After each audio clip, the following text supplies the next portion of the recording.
Shalom Bapak Ibu Saudara, silakan duduk kembali. Ya, servanthood itu apa? Hati hamba ya gitu kan. Nah, servanthood itu hati hamba. Kita tahu bahwa Tuhan menuntun gereja kita khususnya GB House of Prayer bahwa setiap bulannya Tuhan menuntun kita. Nah, di tema di bulan ini yaitu servanthood, yaitu hati hamba. Nah, berbicara mengenai hati hamba itu mengenai seseorang yang memiliki sikap hati hamba ya. Jadi hari ini kita berbicara, kita mau belajar mengenai sikap hati. Katakan sikap hati. Ya. Nah, kalau hati hamba udah pasti melayani ya. Wah, melayani dimanapun, di bidang apapun, di sekuler maupun rohani ataupun dimanapun. Udah pasti ya kalau kita memiliki hati hamba. Nah, hari ini kita belajar sama-sama mengenai sikap hati. Katakan sikap hati.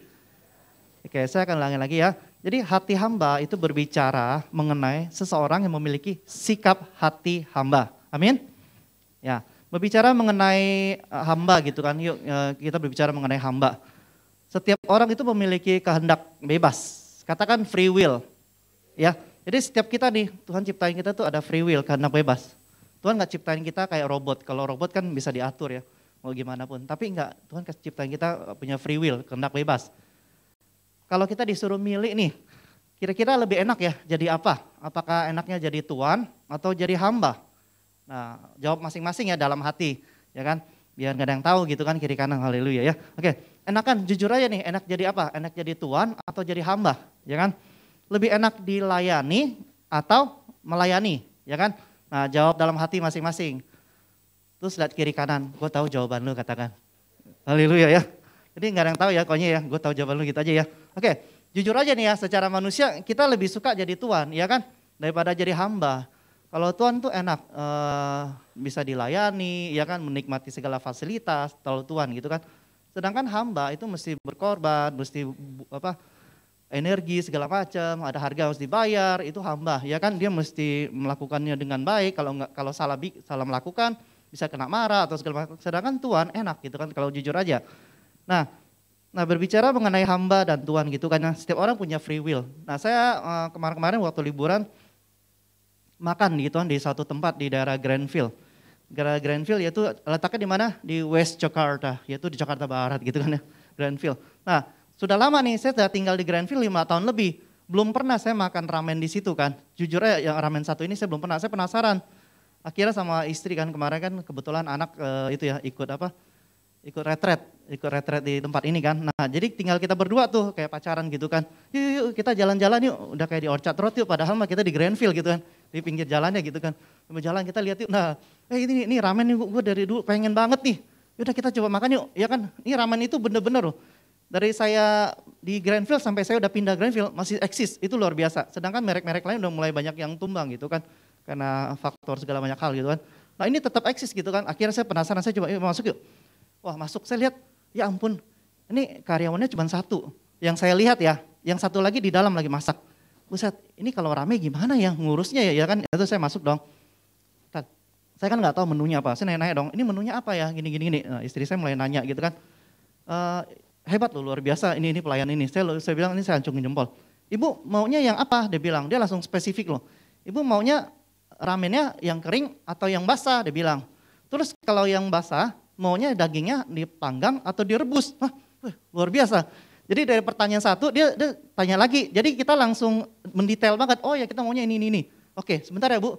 Minumannya apa? Ocha dingin. Yang refill apa? Ocha dingin. Ya udah kalau gitu minta 1 tabung ya Ocha dingin ya, haleluya. 1 galon gitu ya. Kan refill kan gitu kan. Akhirnya kita itu dong makan nunggu. Makan pedes gitu kan, minum. Nah, kebetulan istri saya kan kalau makan suka minum. Ya, kalau minum suka makan ya, terbalik ya sama aja ya.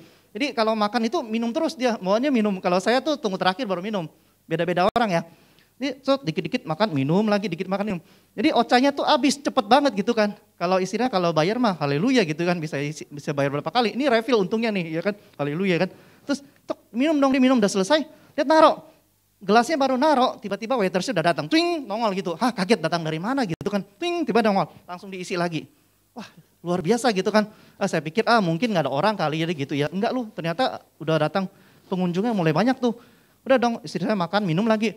Naruh lagi, udah makan, minum ya. Naruh lagi, baru mau naruh di meja. Tiba-tiba langsung dipegang gelasnya. Langsung diisi lagi, Ocha dinginnya. Luar biasa gak? Saya bilang, kaget. Terus istri saya sampai apa sih kaget gitu. Ini keren ya, kok bisa gitu ya dia, kok cepet ya tahu ya minuman gue udah mau habis ya. Akhirnya dia isi gitu kan. Jadi minum, isi gitu kan ya.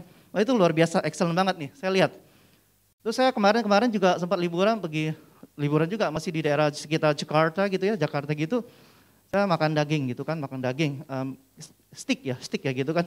Kan ada tingkatan kematangannya, saya pikir medium aja lah ya. Medium itu kan setengah-tengah gitu kan. Udah dong pas nyampe, dipotongin tuh sama orangnya, saya nggak sebutin mereknya ya, namanya steak aja ya, kayak gitu kan. Dipotongin, pas dipotongin saya lihat dagingnya masih merah gitu kan.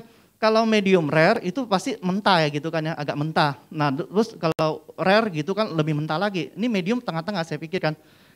Pas dia potong, saya perhatiin nih, buset ini masih merah-merah nih daging ya kan, masih hidup kali ini, haleluya gitu. Yang waitersnya ini dipotong.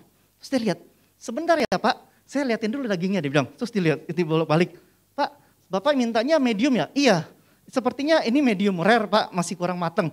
Saya bawa balik ya Pak, dibawa balik sama dia. Dalam hati saya, wih keren juga nih ya kan, dibawa balik. Terus nggak tahu ya mungkin dipanggang lagi kali, diasapin atau gimana ya, dipanggang terus bawa balik lagi. Pak, akhirnya manajernya datang. Apa hubungannya sama manajer? Saya pikir udah mateng nih, ada hubungannya kan. Tadi waitersnya datang bawa, Pak ini sudah mateng ya Pak, udah medium ya Pak. Bapak coba saya potongin, coba lihat dulu.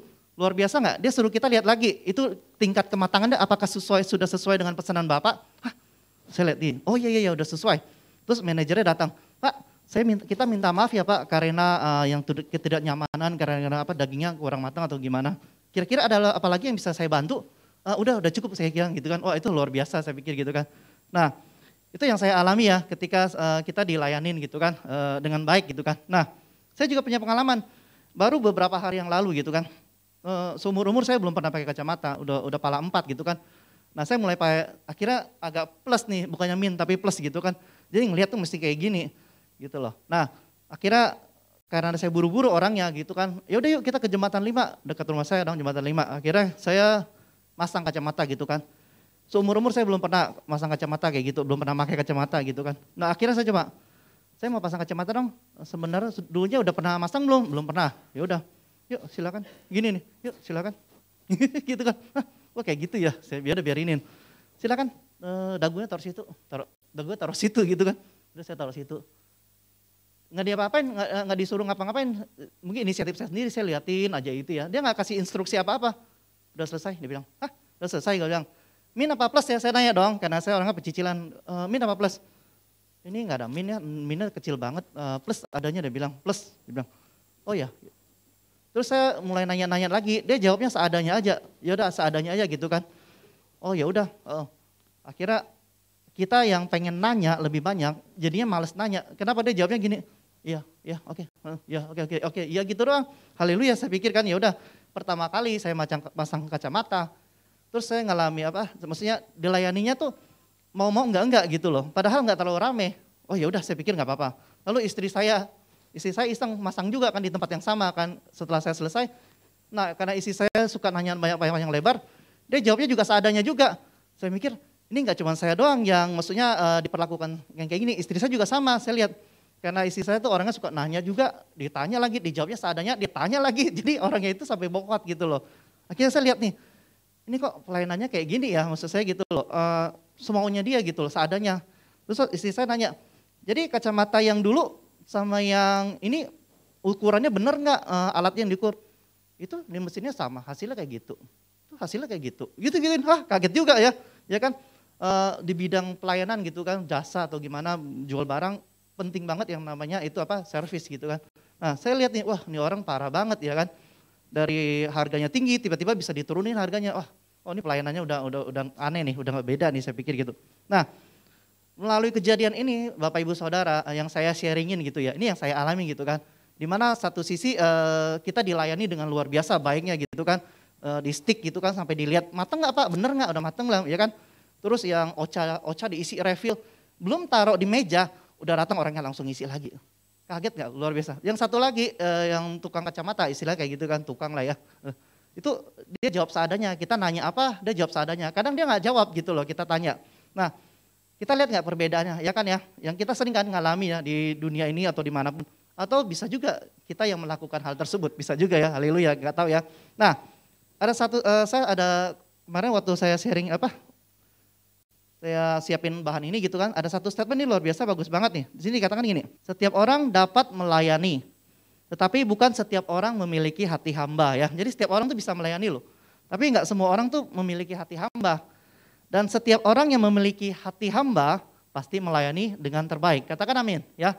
Jadi ketika kita memiliki hati hamba, kita pasti akan melayani dengan yang terbaik gitu loh. Nah, apa sih hati hamba itu? Yaitu hati yang mau dibentuk dan taat sehingga agak ada lagi kata saya melainkan kehendakmu yang jadi. Katakan amin ya. Jadi hati hamba itu apa? Hati yang mau dibentuk, katakan mau dibentuk dan taat sehingga agak ada lagi kata saya. Nih saya loh, melainkan kehendakmu yang jadi. Amin. Hamba bekerja atau melayani berdasarkan perintah. Jadi nggak bisa milih ya. Sehingga ada perkataan your wish is my command. Ketika kita mau belajar untuk memiliki hati hamba, maka your wish is my command. Perintah Tuhan, kehendak Tuhan itu menjadi keinginan Tuhan itu adalah menjadi perintah bagi kita. Amin. Contoh hati hamba, siapa sih yang kita bisa jadikan sampel, jadi sampel buat teladan hati hamba? Enggak ada lain selain Tuhan Yesus. Katakan Tuhan Yesus. Yuk kita coba baca di Matius 26 ayat 36 sampai 46. Matius 26 ayat 36 sampai 46 ya. Saya akan bacakan ya di Taman Getsemani. Maka sampailah Yesus bersama-sama murid-muridnya ke suatu tempat yang bernama Getsemani. Ia berkata kepada murid-muridnya, duduklah di sini sementara aku pergi ke sana untuk berdoa. Dan ia membawa Petrus dan kedua anak Zebedeus sertanya. Maka mulailah ia merasa sedih dan gentar. Ini yang Tuhan Yesus alamin di Taman Getsemani ya. Di mana ia tuh merasa sedih dan gentar, gitu kan. Lalu katanya kepada mereka, hatiku sangat sedih, seperti mau mati rasanya. Tinggallah di sini dan berjaga-jagalah dengan aku. Maka ia maju sedikit lalu sujud dan berdoa katanya, ya Bapakku, jikalau sekiranya mungkin, biarlah cawan ini lalu daripadaku, tetapi janganlah seperti yang ku kehendaki, melainkan seperti yang engkau kehendaki.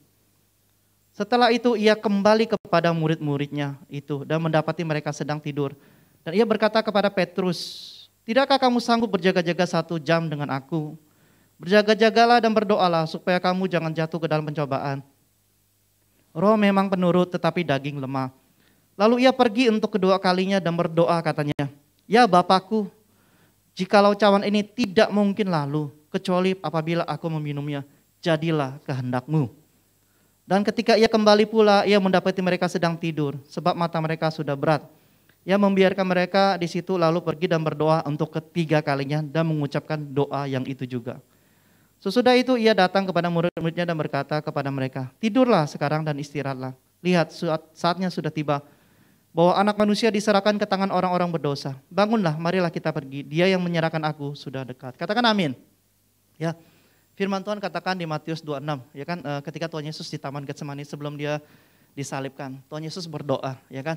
Dia berdoa kepada Bapa, ya Bapa, jikalau sekiranya mungkin biarlah cawan ini lalu daripadaku, tetapi janganlah seperti yang ku kehendaki, melainkan seperti yang engkau kehendaki. Itu yang pertama kali. Yang kedua kalinya Tuhan Yesus doa lagi. Ya Bapakku, jikalau cawan ini tidak mungkin lalu, kecuali apabila aku meminumnya, jadilah kehendakmu. Katakan amin. Dari hal ini kita bisa melihat teladan Tuhan Yesus. Hati hamba. Hati hamba itu dia selalu memberi yang terbaik. Ya kan, amin. Jadi kita bisa lihat teladan Tuhan Yesus. Tuhan Yesus menyelesaikan sampai di kayu salib, sampai tuntas. Ya kan. Andaikan Tuhan Yesus bisa nggak mau memiliki hati hamba, dia nggak mau taat, dia nggak mau hatinya dia bentuk. Bisa nggak tiba-tiba dia nggak mau disalib nggak mau dicambuk ngapain ya kan? Toh manusia juga kayak gini lagi, entar juga buat dosa lagi, salah lagi, ya kan? Buat apa saya mati di kayu salib? Andaikan Tuhan Yesus punya pemikiran seperti itu, nggak mau jadi hati hamba, berabe kita, ya kan? Urusannya udah beda. Tapi Tuhan Yesus mau mati sampai mati di kayu salib, taat dan setia. Katakan amin. Ya, ini teladan Tuhan Yesus itu ngeri banget, luar biasa banget. Tuhan Yesus punya nggak kehendak? Punya. Di sini dikatakan apa? Ya kan, di sini dikatakan waktu Tuhan Yesus berdoa gini, ya Bapakku, jikalau cawan ini di pertamanya, ya Bapakku, jikalau sekiranya mungkin. Tuhan Yesus adalah 100% manusia dan 100% Allah. Di satu sisi dia sebagai manusia, ya Bapakku, jikalau sekiranya mungkin, biarlah cawan ini lalu daripadaku. Ya kan, ini sisi kemanusiaannya. Nah, di sisi ketuhanannya, tetapi Janganlah seperti yang kau kehendaki, melainkan seperti yang engkau kehendaki. Jangan, bukan kehendak saya Tuhan, tapi biar kehendak Tuhan yang jadi. Katakan amin. Hari-hari ini saya nggak tahu setiap kita dibentuk hatinya, setiap kita akan dibentuk hatinya untuk memiliki hati hamba, amin. Dimanapun kita berada, di dalam keluarga, kita akan terus hati kita akan dibentuk. Di dalam dunia kerja kita, di dalam pelayanan kita, dimanapun kita berada Tuhan tempatkan, Tuhan akan terus membentuk hati kita, sehingga kita akan memiliki hati hamba. Katakan amin. Ya, teladannya siapa? Kita lihat aja teladannya Tuhan Yesus. Yaitu apa? Kehendak Tuhan yang jadi. Amin. Ya, kalau hari-hari ini hati kita lagi dibentuk, yuk kita sama-sama merendahkan diri kita. Amin. Sama-sama merendahkan diri biar kehendak Tuhan yang jadi. Amin. Nah, contohnya yaitu Tuhan Yesus. Oke, yang kedua, yang pertama kan hati hamba itu apa sih? Ya itu ya, yaitu hati yang mau dibentuk dan taat ya, dan biar kehendak Tuhan yang jadi. Yang kedua, motivasi seseorang memiliki hati hamba itu apa? Kenapa sih kita pengen mesti memiliki hati hamba? Enggak ada cara lain karena kasih. Katakan kasih. Amin. Kasih Tuhan begitu besar buat kita, setiap kita, sehingga dia mau taat hingga mati di kayu salib demi kita. Hati hamba ditunjukkan oleh Tuhan Yesus hingga taat mati di kayu salib.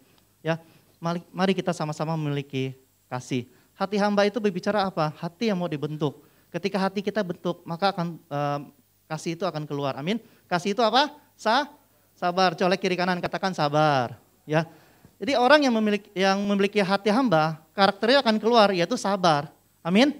Ya, salah satu yang ada 1 Korintus 13 ayat 1 sampai 7, yaitu pengertian dari kasih itu. Ya, kasih itu sabar. Ketika kita dibentuk untuk memiliki hati hamba, maka kita akan keluar karakter yang namanya kasih itu, yaitu apa? Sabar. Ya, Tuhan Yesus mengasihi kita tanpa memandang status kita. Dia mengasihi kita jauh sebelum kita mengenal Tuhan. Katakan amin. Ya. Jadi esensi hati hamba adalah sikap hati kita yang mau dibentuk dan taat kepada Tuhan, dan tindakannya dalam bentuk pelayanan kepada Tuhan dan sesama. Amin. Ya, saya akan ulangi statementnya lagi. Setiap orang dapat melayani, tetapi bukan setiap orang memiliki hati hamba. Dan setiap orang yang memiliki hati hamba pasti melayani dengan terbaik. Amin.